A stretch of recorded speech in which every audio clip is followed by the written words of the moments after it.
Hey, what's up? I kind of wanted to get on here and share my feelings because it's a lot that's bottled up, and I just want to get on here and say a few things. First and foremost, I want to say give my condolences to Ahmaud's parents. I want to give my condolences to, I think the young lady name was Brianna, and I want to give my condolences to George's family. That's just a few that we personally know of.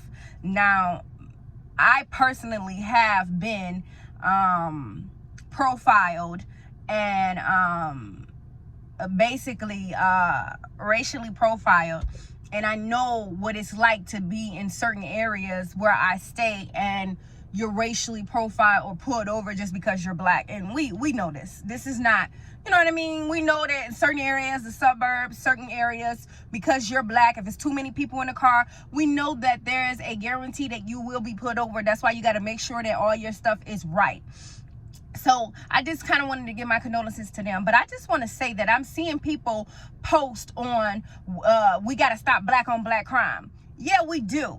We do have to stop. We have to stop any type of crime. Black on black, black on white, white on black, whatever the case may be. There is no respect for humanity. And I think that's what we've lost. We've lost the love for people. And that's why my heart hurts. My heart hurts because and let me just say this. Social media has become an entity that's bigger than what we've ever imagined. And so a lot of times we'll just get on social media and stroll down and you seeing stuff that people have PTSD for. It's overwhelming. It gives you anxiety and it's heavy. Okay? So at the end of the day, I think that these social media sites need to be held accountable to the things that they, it needs to be some filtering going on because it's a lot. But I want to say that black on black crime is not going to stop because there was a system put in place many years ago when our ancestors were in slavery. There was a system put in place to oppress us mentally, not just physically, so that we can hate each other. We were made to rape each other. We were made to kill each other. We were made to snitch on each other. We were made to fight each other. We were made to basically hate the same very thing that we are. So I feel like until we acknowledge where this hate stems from, we can easily keep putting up and saying black on black. It doesn't take away from the injustices around this world. It doesn't take away life that's being life in general, humanity that's being disrespected, that's being taken away in this world. That's not going to take away from that. But I want us to understand we have to stop using that as an excuse, because at the end of the day, black people mentally are messed up because it was passed down from generation to generation. That's not an excuse. That's the truth. So we have to acknowledge that. A lot of us are programmed. A lot of us, unfortunately, and that's why God lends so much grace and mercy, because he knows that a lot of this that's going on mentally is generational that was passed down from our ancestors. So we're going to have to, if we're going to get real, we're going to have to get real with this thing. Okay? We ain't going to keep using this black on black crime to excuse what is going on. Y'all see that these people are lynching us in cold blood on camera and on lives, and you mean to tell me the first thing that comes to some of y'all minds, or even use your tongue? Listen, the tongue is a powerful thing. Use your platform and use your tongue. That's why before I get on here and I speak, I ask God to give me the words to say, and I don't want to come off emotional, but I just want to be real and 100 with y'all. The damage is done, okay? The way that black people think, crabs in a bucket, the way that we think, how we hate each other, and that's just being real. We have to acknowledge these things. It's because of the generational curses before us. And so we haven't really acknowledged these things, okay? We just keep bringing it up, but no one's acknowledging why we hate the very same thing that we are. And so I'm here to propose this question. When are we going to take that initiative to acknowledge why our minds is the way that our minds are.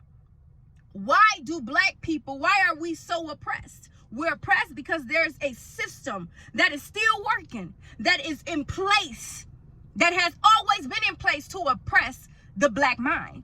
And until we acknowledge that, we're not going to get anywhere with the people that we feel is out here killing, that's out here committing black on black crime.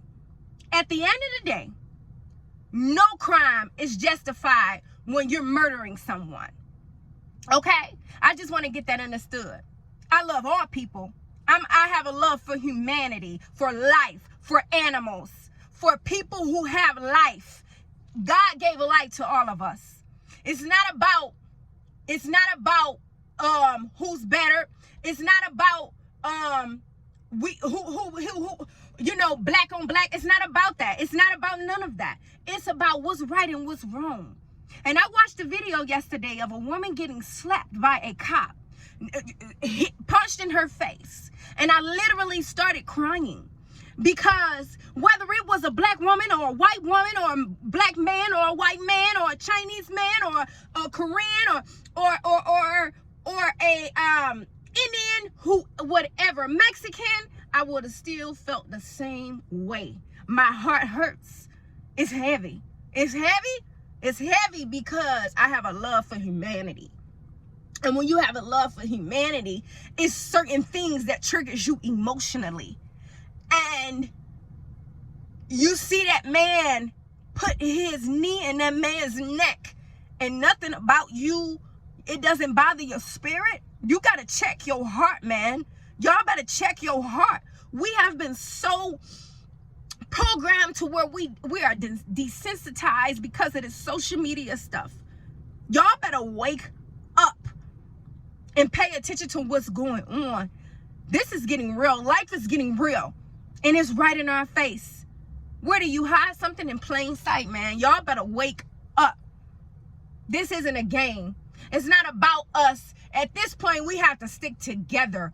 All people for injustices. Because it's not right. It's just not.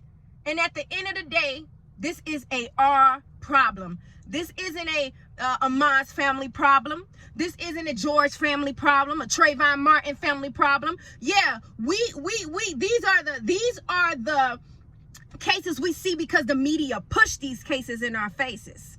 But what about the ones we don't see?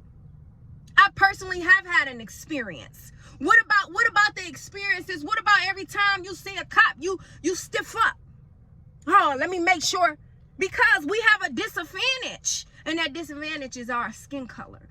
And if you try to act like this is not relevant, like this isn't what's going on, check your heart, man. This is what's going on, and this has been what's going on.